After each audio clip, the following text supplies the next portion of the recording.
Welcome back, dear viewers. You're still watching Nile Cruise on RTV International on a very special day where we're celebrating and a very important event, which is the Cairo International Book Fair, which is taking place from the 1st to the 15th of July, and it is under the auspices of President Abdel Fattah el-Sisi, of course, dear viewers.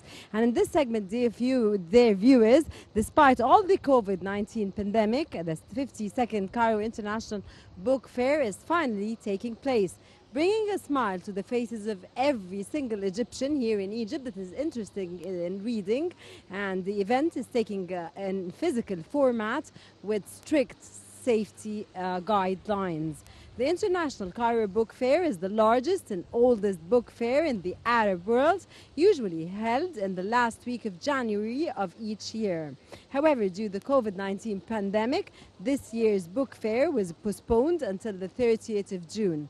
Visitors have the chance to browse through booths of different publishers and writers to buy discounted books from inside and outside Egypt. This year's edition features 1,218 publishers from different countries, mostly Arabs. Additionally, 25 countries are participating in this year's book fair, including Palestine, Eritrea, Japan, Kuwait, the United States of America, Iraq, Russia, Spain, among other many countries. And in this context, dear viewers, we have with us a very special guest, which is Miss Rania Shokry, and she is a counselor and psychotherapist. A very good day, and it's a pleasure to have you with us in today's Pleasure having you as well, dear. Nile Cruise. We start off by asking you, of course, Rania, reading is life is the theme of this year's book fair. Can reading help us face our problems, worries, and concerns? Sure. Reading helps us in a very important phase in our change, in our life changes as well. It's like awareness. It's raising awareness. You read about something, you get information about it, and then you be aware of it. But the change has to happen by taking the action. But reading is the first step of raising awareness. So it's very important and essential in this matter, yes.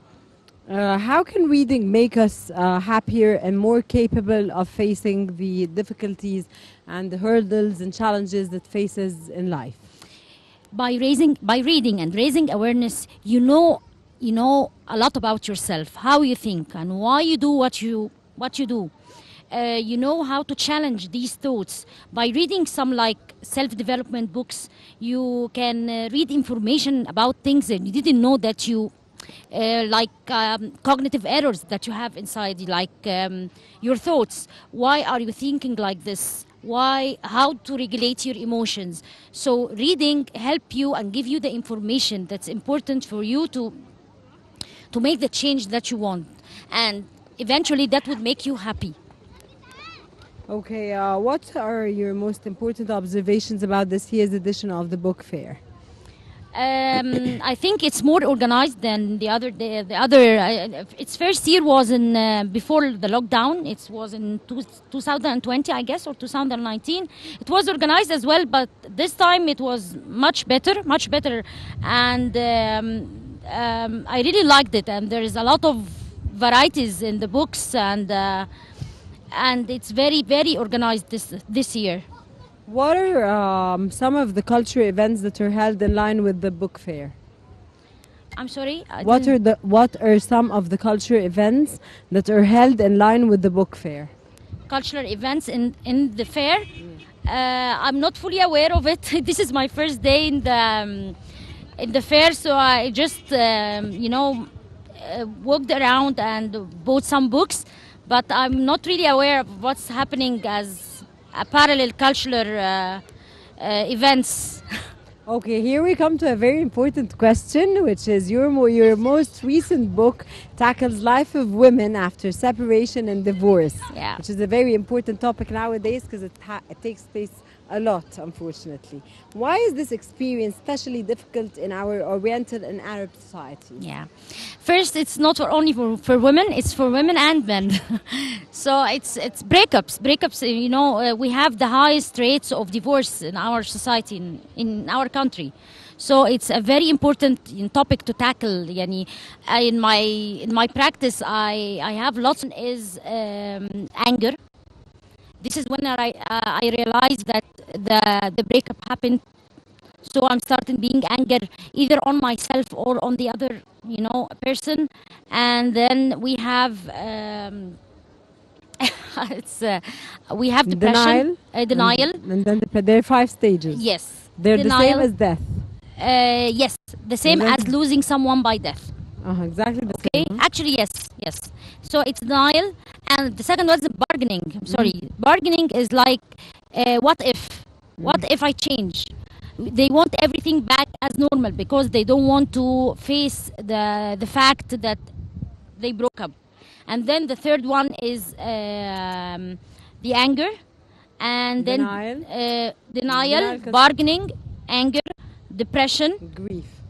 Depression means that they know now that And then the comes breaking, grief. and then then comes the acceptance. Acceptance. The acceptance, yes. They accept now that it happened and they are ready to move on. Okay, what's the difference between a couple that decided to separate, they sat together and decided to separate, and a couple that, for example, a wife loses her husband and he passes away? Of course, there is this factor of surprise that someone was with you someday and now he's not. But when we sit together and decide to leave each other, it's like an intended decision, Exactly. So the pain is less. Yes. But some studies was saying that the pain of leaving a lover is much close to losing someone by death. But Seriously? but this not it's not empirically experienced. It's like it was a survey, I guess, or something like this. But yeah, especially if it was a long relationship. I was asking this question because I lost my husband 4 months ago, and I'm sorry for that. That's okay. So I wanted to, and because you were discussing the 5 Stages of grief. stages of grief, so Yeah. I thought they were the same. So why not asking a separation, and you take the decision of separation, like your husband passing away suddenly? Is it the same? It's From my point of view, I see death is much painful. It's much painful, especially if he leaves Suddenly. behind him 3 girls. Sure. It's different. Sure. But the divorce is difficult as well, and Yes. it's not an easy decision for Especially anyone if to take. it's not a civil divorce. If it's just a nasty divorce, like they go to court and using the kids as tools to hurt each other. Okay, where do children stand from such an experience like divorce? Of course. For me, they shouldn't stand at all. They shouldn't be out of the equation. They should know that they should sit with their kids and they should reassure them that everything will be okay. Mom will be here, dad will be here. We are leaving each other, but we're not leaving you. You'll always be in our lives. But most people don't do that. Unfortunately, yes.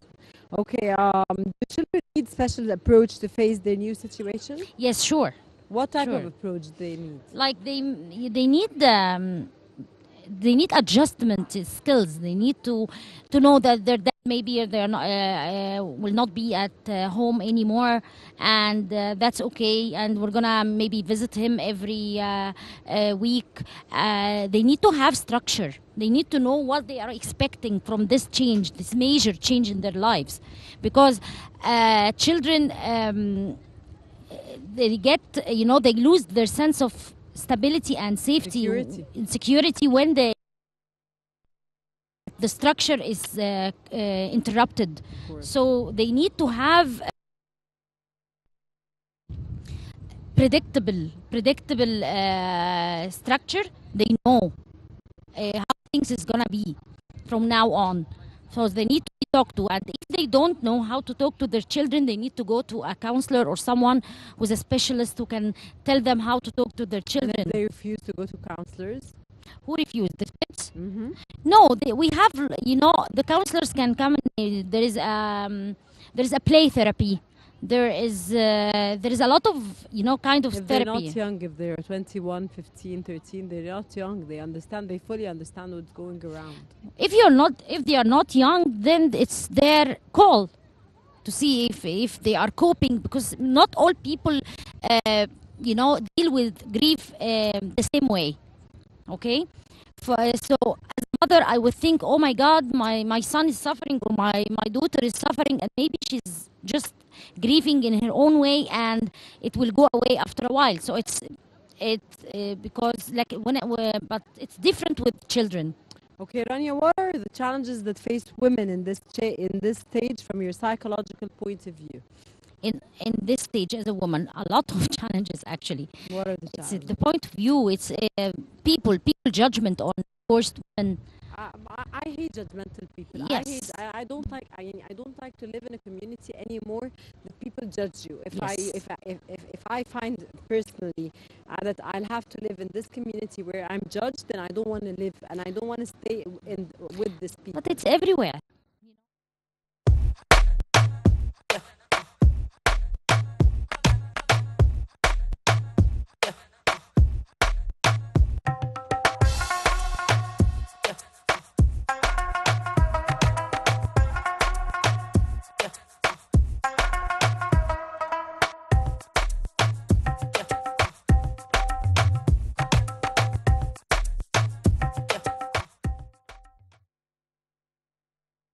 Work, you're never going to be judged. I know, but it's not healthy to stay alone all the time. You need to select your support system. You don't have to everybody around you don't have to have people around you or everybody around you who is not judgmental, but you can select one or two that that they will listen to you, active listening without judgment. You don't have a lot, but you can know other people in different bases. Like, I'm gonna go out. This is an outing, so I don't have to go deep with these people if I know that they are judgmental. But it's not a healthy thing to just stay home and stay away from people, because we're a human being who likes to interact. We are social human beings, so it's not. It will affect our mental health if we decided to avoid people and stay alone, and because people are judgmental. Ms. Rania Shokry, a counselor and psychotherapist. Of course, it's a pleasure to have this wonderful interview with you. Thank you. It was a pleasure, of course, in such a very special event like the Cairo International Book Fair, which is taking place now. Thank you so much for the interview. Thank you so very much for your much. informative knowledge. Thank you. I hope you work on men and women to stay together always. And Inshallah. never leave each other. And never leave each other, because the pain of death is much more Sure. hurtful than the idea of separation. Yes. And people don't know the means and the importance of the person they have with until he's gone. Yes, I agree. Thank you so much. Thank you very much. Thank you, dear. Dear viewers, this is all. Thank you very much for watching, and stay